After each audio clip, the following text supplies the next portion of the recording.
Hello namaste, welcome to four sides TV. Kavitha Telangana రాజకీయాల్లో చెప్పలేనటువంటి పేరు, ఎవరు కూడా కొత్తగా పరిచయం చేయాల్సినటువంటి అవసరం లేనటువంటి ఒక పేరు.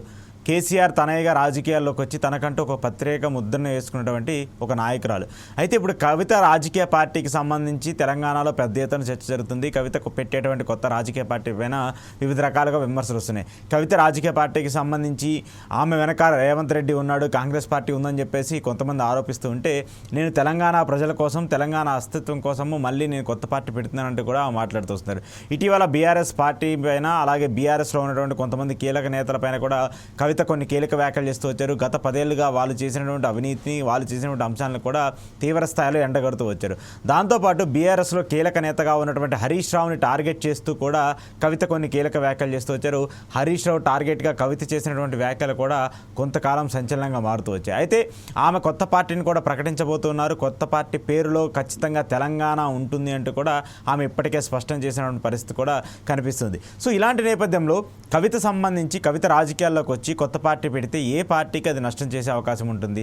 ఆల్రెడీ బీఆర్ఎస్ పార్టీని లీడ్ చేసినటువంటి కవిత ఆమె బయటకు వచ్చి కొత్త పార్టీ పెట్టడం వల్ల బీఆర్ఎస్ పార్టీకి నష్టం జరుగుతుందా, లేదంటే ప్రస్తుతం అధికారంలో ఉన్నటువంటి కాంగ్రెస్ పార్టీ ఓట్ బ్యాంక్ ఏమన్నా డివైడ్ అయ్యే పరిస్థితులు ఉంటాయి? ఇలాంటి చాలా క్వశ్చన్స్, చాలా అనుమానాలు తెలంగాణ రాజకీయాల్లో కనిపిస్తున్నాయి. ముఖ్యంగా కవిత దూకుడు శైలిని, దూకుడు రాజకీయాన్ని చూస్తుంటే ఏదో చేయబోతున్నారు అనేటువంటి ఒక చర్చ కూడా జరుగుతుంది. సో దీని గురించి మాట్లాడదాం. నాతో పాటు శర్మ గారు ఉన్నారు, శర్మ గారితో డిస్కస్ చేద్దాం. శర్మ గారు, కవిత తెలంగాణ రాజకీయాల్లో పెద్దగా మనం చెప్పుకోకుండా పరిచయం అక్కర్లేనటువంటి ఒక పేరు. కేసీఆర్ తనయ్యగా ఉండి, కూతురుగా ఉండి, తనకంటూ ఒక ప్రత్యేక గుర్తింపును తెచ్చుకున్నటువంటి మహిళా నేత. సో ఇప్పుడు ఆమె కొత్తగా ఒక పార్టీ పెట్టడము, ఇక్కడ ఉన్నటువంటి ఫ్యాక్టర్స్ను చూస్తూ ఉన్నప్పుడు ఎలాంటి పరిస్థితులు ఉండబోతున్నాయి? ముఖ్యంగా అశోక్ గారు, మీరు అన్నట్టు కవిత గారి గురించి తెలంగాణ ప్రజలకు చక్కటి అవగాహన ఉంది. ఎందువల్ల అంటే వారు కేసీఆర్ గారి తనయ్యగా మాత్రమే కాకుండా తనకంటూ ఒక ప్రత్యేకమైన, ఒక విలక్షణమైనటువంటి ఒక ఇమేజ్ కూడా ఏర్పాటు చేసుకున్నారు. జాగృతి అనేటువంటిది ఒక సంస్థ ద్వారా వారు తెలంగాణలో బతుకమ్మ కానివ్వండి, అలాగే ఇక్కడ ఉన్నటువంటి వైవిధ్యభరితమైన ఈ కళా సంబంధమైనటువంటివి, అలాగే సాంస్కృతిక కార్యక్రమాల్ని, ముఖ్యంగా తెలంగాణ అస్తిత్వాన్ని నిలపాలి అనేటువంటిది కవిత గారి యొక్క ఆశయం. మరి కేసీఆర్ గారి ఉద్దేశాలతో ఏకీభవించి అప్పట్లో కేటీఆర్ గారు, అలాగే కవిత గారు, వీరందరూ కూడా ఒకే త్రాటిపై నడుస్తూ ఉన్నటువంటి సందర్భంలో తెలంగాణ గురించి అనేక పోరాటాల్లో కూడా వీరు పాల్గొన్నారు. మరి ఇప్పుడు ఉన్నటువంటి పరిస్థితులు నిజంగా మనం ఊహించనివి. ఎందువల్ల అంటే ఇది ముఖ్యంగా పార్టీకి ఎంతోమంది వస్తుంటారు, వెళ్ళిపోతుంటారు. కానీ ఇక్కడ అలా బయటికి వెళ్ళింది ఒక వ్యక్తి కాదు, ఇంట్లో మనిషి. అది చాలా పెద్ద మార్పును, అలాగే అది నిజంగా చెప్పాలి అంటే ఆ ఇంటి యొక్క అస్తిత్వం కూడా దెబ్బతింటుంది. ఓకే, ఖచ్చితంగా. ఎందువల్ల అంటే ఆ ఇంటికి సంబంధించి, అలాగే వారసత్వంలో కూడా భాగస్వామిగా ఉన్నటువంటి కవిత గారు ఎప్పుడైతే బయటికి వస్తున్నారో అది నిజంగా ఆ పార్టీకి చాలా పెద్ద దెబ్బ. ఓకే, అలాగే కవిత గారికి మరి ఏం తీసుకొచ్చారు? ఇప్పుడు కేసీఆర్ గారికి ఇది నష్టమైతే కవిత గారు మరి ఏం కోల్పోతున్నారు, ఏం తీసుకొచ్చారు అని మనం ఆలోచిస్తే, కవిత గారు తనతో పాటు కేసీఆర్ గారి యొక్క ఆలోచన విధానాన్ని తీసుకొచ్చారు. అలాగే కేటీఆర్ గారి యొక్క డైనమిజం అంటాం కదా, దాన్ని తీసుకొచ్చారు. ఈ రెండు ఆమెలో ఉన్నాయి. వీటన్నిటికీ తోడు ఒక రకమైనటువంటి ప్రత్యేక బాణి ఆమెకు ఉంది. అదేంటి అంటే స్త్రీ సంబంధమైనటువంటి హక్కుల కోసం పోరాటం చేయాలి. తెలంగాణ రాష్ట్రం నిజంగా చెప్పాలి అంటే భారతదేశంలోనే ఎన్నో రకాలైనటువంటి చాలా కోల్పోయిన రాష్ట్రంగా మనం భావించవచ్చు. తెలంగాణ చాలా కోల్పోయింది. ఎందువల్ల అంటే ఇక్కడ నీళ్లు, నిధులు, నియామకాలు అనేటువంటి చర్చ రావడానికి కారణం కూడా అసలు ఇక్కడ అన్నీ ఉన్నా కూడా ఏమీ అందుకోలేని ఒక పరిస్థితి. మరి ఆ పరిస్థితికి కారణాలు ఏంటి అంటే నిజంగా ఎవరో దీనికి కారణం అని కూడా మనం చెప్పలేం.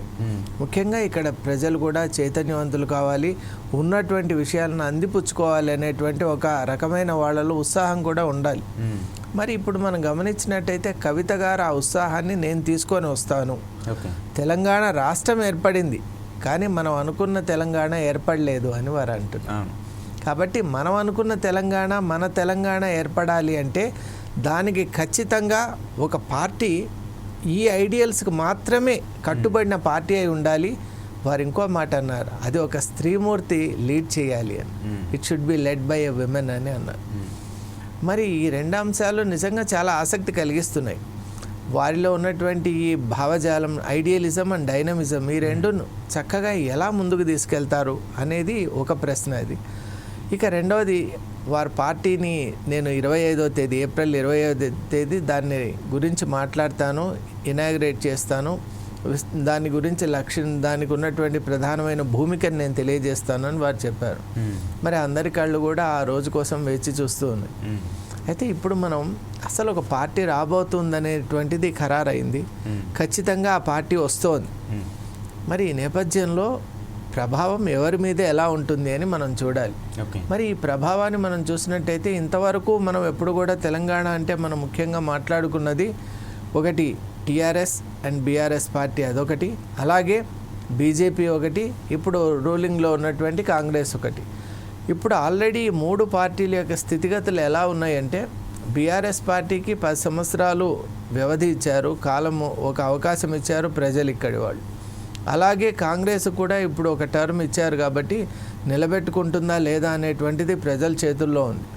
ముఖ్యంగా ఇంతవరకు అవకాశాన్ని నోచుకోలేనటువంటి వాళ్ళు మాత్రం బీజేపీ కూడా ముమ్మరంగా పోరాటాలు చేస్తోంది. తెలంగాణలో నిజంగా చెప్పాలి అంటే రకరకాల కార్యక్రమాల ద్వారా ముఖ్యంగా సాంస్కృతిక నేపథ్యంలో తెలంగాణ ప్రజలను బాగా దగ్గరికి తీసుకుంటున్నారు. అలాగే కాంగ్రెస్ పార్టీ ఏ అంశాలనైతే వాగ్దానం చేసి నిలబెట్టుకోలేకపోతుందో వాటిని బాగా గట్టిగా ప్రజల్లోకి తీసుకెళ్తున్నారు. అది కూడా చక్కటి వాళ్ళ పార్టీ ప్రకారం అది మంచి స్ట్రాటజీని. మరి ఇవన్నీ మనం గమనించినట్టయితే మరి బీజేపీ, కాంగ్రెస్ అండ్ బీఆర్ఎస్ మధ్య అసలు ఒక రకమైనటువంటి ట్రయాంగులర్ కాంటెస్ట్ వస్తుంది అని అనుకున్న నేపథ్యంలో ఇప్పుడు ఒక 4th ఎలిమెంట్ ఎంటర్ అవుతోంది. అదే ఇప్పుడు రాబోయే కవిత గారి పార్టీ. మరి కవిత గారి పార్టీ ఎలా అయినా బీఆర్ఎస్ నుంచి రావటం కాబట్టి ఖచ్చితంగా బీఆర్ఎస్కు కొంత ఇది నెగటివే. ఓకే, ఎందుకంటారు అంటే ఎందుకంటే బీఆర్ఎస్కి అది నెగిటివ్ అని చెప్పేసి మీరు చెప్తూ ఉన్నప్పుడు బీఆర్ఎస్లో కూడా కవిత గారు చాలా కీలకమైనటువంటి భూమిక పోషిస్తూ వచ్చారు. తెలంగాణ ఏర్పడిన తర్వాత బీఆర్ఎస్ పార్టీ అంటే టీఆర్ఎస్గా ఉన్నప్పుడు, టీఆర్ఎస్ నుంచి బీఆర్ఎస్గా మారినప్పుడు దాన్ని బలోపేతం చేయడం కోసం ఆమె కూడా తెలంగాణ జాగృతి అనేటువంటి ఒక కార్యక్రమాన్ని పెట్టుకొని ఒక యూత్ని కావచ్చు, మహిళల్ని కావచ్చు, రాజకీయాల్లో యాక్టివ్గా ఉండాలని చెప్పేసి వాళ్ళకంటూ ఒక గుర్తింపు తీసుకురావడం కోసం చాలా ఎక్కువగా ప్రయత్నిస్తూ వచ్చారు. సో ఇలాంటి నేపథ్యంలో బీఆర్ఎస్కి ఎక్కువ డ్యామేజ్ జరుగుతుందని చెప్పేసి మనం ఎలా చూడగలం? ఎందువల్ల అంటే మీరే అన్నారు, ఆమె చాలా క్రియాశీలకంగా ఉండే వ్యక్తి, ఇంకొకటి ప్రజలకు బాగా దగ్గరైనటువంటి వ్యక్తి, ఇంకొకటి ఆమె తన కార్యక్రమాల ద్వారా ప్రజలను మెప్పించినటువంటి వ్యక్తి, పార్లమెంట్లో కూడా అద్భుతమైన ప్రసంగాలు చేసిన వ్యక్తి. అంటే దేశవ్యాప్తంగా కూడా ఆమె అంటే కొంత గుర్తింపు ఉంది. మరి అటువంటి వ్యక్తి పార్టీలో నుంచి వస్తున్నారంటే డెఫినెట్గా పార్టీకి ఎందువల్ల అంటే వారు రావడం వెనక వారు చూపించినటువంటి కారణాలు అటువంటివి. అంటే పార్టీ లోపలనే ఇంటర్నల్ కన్ఫ్యూషన్స్ ఉన్నాయి, ఇంటర్నల్ ఒక ఫ్రాక్చర్డ్ నేచర్ ఉంది, ఫ్రాగ్మెంటెడ్గా ఉంది పార్టీ అని వారు చెప్పారు. అక్కడ కొన్ని శక్తులు మాత్రం తమ వెస్టెడ్ ఇంట్రెస్ట్ కోసం రకరకాల పనులు చేస్తున్నారని మీరు అన్నట్టు వారి పేరు కూడా చెప్పారు. మరి అటువంటి వాళ్ళు ఆ పార్టీలో ఇంకా కంటిన్యూ అవుతూ ఉన్నారు. మరి వారు కూడా అక్కడ క్రియాశీలక పాత్ర వహిస్తున్నప్పుడు అలిగేషన్స్ అనేవి ఒక్కసారి వచ్చాయంటే అవి నిజంగా ఆ పార్టీని ఇబ్బంది పెడతాయి. ఇంకొకటి ఈ విధంగా రావటం వల్ల ఏమవుతుందంటే బీఆర్ఎస్ పార్టీ టైం అంతా కూడా కవిత గారు చేసిన ఆక్షేపణలను ఎదుర్కోవడంలోనే వెళ్ళిపోతుంది. సొంత గూటి నుండి కామెంట్ చేస్తున్నారంటే ముందు ప్రతిపక్షాల కంటే ముందు ఈమె ప్రశ్నలకు సమాధానం చెప్పుకోవాలి. మరి అక్కడ ఎనర్జీస్ పోతాయి. ఇంకోటి అక్కడ ఉన్నటువంటి వర్గం అంతా కూడా కవిత గారితో చాలా కాలం పాటు కలిసి పనిచేశారు. మరి ఇప్పుడు చాలామంది స్విచ్ ఓవర్ అయ్యే అవకాశం కూడా ఉంది. ఇంకొకటి ఇప్పుడు బీఆర్ఎస్లో సరి అయినటువంటి నేతృత్వం లేక, అలాగే ఆదరణ లేక, రెస్పెక్ట్ లేక, వాళ్ళు ఊహించిన స్థాయిలో గౌరవం లేకుండా అక్కడ ఆశించిన పదవులు లేని వాళ్ళందరూ కూడా మెల్లగా ఇటువైపు మొగ్గి చూపించేటువంటి ఒక అవకాశం ఉంది. ఎందువల్ల అంటే నార్మల్గా వాళ్ళకి ఎక్కడైతే బాగుంటుందో అటువైపు వెళ్ళడం. కవిత గారు కూడా కొత్త మనిషి కాదు, వారందరూ కలిసి పనిచేశారు కాబట్టి న్యాచురల్గా ఇటు వెళ్ళే అవకాశాలు ఉంటాయి. అది కూడా పార్టీకి డ్యామేజింగ్. ఇంకొకటి కవిత గారికి ఇన్సైడర్గా, నాట్ ఓన్లీ ఇన్సైడర్, ఆమె అసలు దాంట్లో ఒక అత్యంత కీలకమైన స్థానంలో ఉన్న వ్యక్తిగా బీఆర్ఎస్ యొక్క స్వాట్ అనాలిసిస్ అనేటువంటిది ఆమెకు తెలుసు. అంటే స్ట్రెంగ్త్, వీక్నెస్, ఆపర్చునిటీ, థ్రెట్ వారికి స్పష్టంగా బీఆర్ఎస్ పవర్ ఏంటి, బీఆర్ఎస్ యొక్క డీమెరిట్స్ ఏంటి వారికి తెలుసు. మరి అపోజిషన్లో ఉన్నప్పుడు వాటిని టార్గెట్ చేశారనుకోండి బీఆర్ఎస్కి అది ఇబ్బందికరం. ఖచ్చితంగా అవును. కాబట్టి తెలిసిన వ్యక్తి బయటికి పోవడం వల్ల వచ్చిన ఇబ్బందులు అలా ఉంటాయి. ఇప్పుడు మనం రామాయణం కాలంలోనే మనం చూసాం, విభీషణుడు బయటికి రావడం వల్ల రావణాసురుని యొక్క వీక్నెసెస్ అన్నీ కూడా తెలిసిపోయినాయి. దానివల్ల అసలు అక్కడ ఉన్నటువంటి ఆ కోట చుట్టూ ఎటువంటి నిర్మాణాలు ఉన్నాయి, ఏ వైపు నుంచి వెళ్తే మనం ఈజీగా ఆక్రమణ చేయొచ్చు, ఎవరిని ఏ ఆర్డర్లో మనం ఎదుర్కోవాలి, ఆ పొలిటికల్గా అప్పుడు కూడా ఒక స్ట్రాటజీ చేశారు. దాంట్లో విభీషణుని పాత్ర చాలా పెద్దది.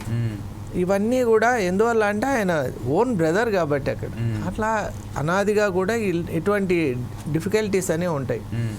ఇక బీఆర్ఎస్ పార్టీ విషయాన్ని పక్కన పెడితే ఇప్పుడు ఉన్నవి కాంగ్రెస్ పార్టీ, బీజేపీ. మరి కాంగ్రెస్కు ఈ విధంగా కవిత గారు బయటికి రావడం వల్ల ఉపయోగమా లేదా అని మనం చూసినట్టయితే కాంగ్రెస్ పార్టీకి ప్రజలు ఇచ్చినటువంటి అవకాశాన్ని ఎంత మేరకు వాడుకున్నారనేది చాలా పెద్ద క్వశ్చన్ అయిపోయింది. ఓకే, ఎందువల్ల అంటే పదవిలోకి రావాలి అనేటువంటి ఒక ఉద్దేశంతో హామీలు ఇచ్చారు. కానీ ఇప్పుడు ఏమంటున్నారంటే ఆ ఎకనామిక్ స్టేటస్ సరిగా లేదు మేము అనుకున్నటువంటి స్థాయిలో చేయటానికే. మరి కాంగ్రెస్ పార్టీకి ఏమైపోయిందంటే తమ హామీలే తమను కిందికి గుంజేస్తున్నాయి. ఓకే, అంటే the weight of the promises అని అంటాం. ఆ ప్రామిసెస్ యొక్క లోడును తట్టుకోలేక కాంగ్రెస్ పార్టీ వాటిని ఎదుర్కోవడంలో తమ ఎనర్జీస్ కోల్పోతున్నాయి.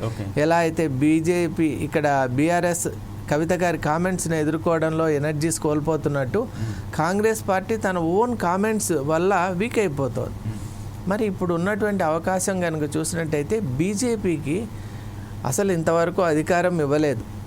ప్రజలు కూడా మీరు ఇంట్రడక్షన్లో ఒక చక్కటి మాట అన్నారు, కొంతమందికి ఇంకా అవకాశాలే రాలేదు. చూడండి, బీజేపీ పార్టీకి ఇవ్వలేదు, బీఆర్ఎస్కి ఇచ్చారు, అలాగే కాంగ్రెస్కి ఇచ్చారు. మరి వీళ్ళకి ఏమనిపిస్తుందంటే వీళ్ళిద్దరి యొక్క పరిపాలన విధానం మనం చూసాం, కానీ బీజేపీ పరిపాలన విధానం ఎలా ఉంటుందో మనం చూడలేదు. కాబట్టి ఒక అవకాశం ఇద్దామా అనే ఒక థాట్ రావచ్చు. ఓకే, ఆ థాట్ వచ్చిందంటే కవిత గారి ఓట్స్ డెఫినెట్గా వాళ్ళకి ఎయిడ్ అవుతాయి. థాట్ కనుక వస్తే ఆ థాట్ని తెప్పించడం బీజేపీ పార్టీ యొక్క ఒక ఎజెండాగా పెట్టుకోవాలి. వాళ్ళు దాంట్లో సఫలీకృతులైతే కవిత గారి ఈ ఎగ్జిట్ను వాళ్ళు క్యాపిటలైజ్ చేసుకోగలుగుతారు, అడ్వాంటేజ్గా మార్చుకోగలుగుతారు. కాబట్టి ఈ సమీకరణాలన్నీ కూడా నిజంగా చెప్పాలంటే వీఆర్ హాఫ్ వే త్రూ. 24 నుంచి ఆల్రెడీ మనం ఇప్పుడు దగ్గరికి వచ్చేస్తున్నాం. కాబట్టి more than half of the ground has been cleared. కాబట్టి ఇప్పుడు అందరి దృష్టి 29 ఎలక్షన్స్ పైనే ఉంది. మరి ఈ నేపథ్యంలో ఖచ్చితంగా కవిత గారు ఇప్పుడు పార్టీ పెట్టే టైమింగ్ కూడా అంత అద్భుతంగా ఉంది.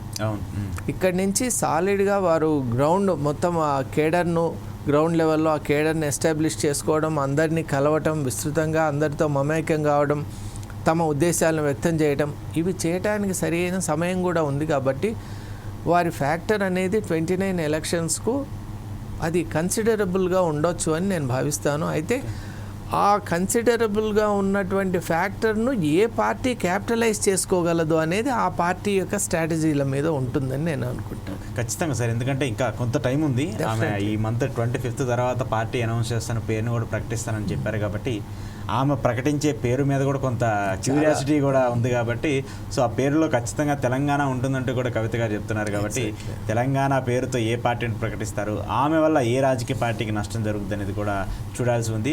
ఏది ఏమైనప్పటికీ తెలంగాణ రాజకీయాల్లో కవిత చాలా కీలక పాత్ర పోషించబోతున్నారు.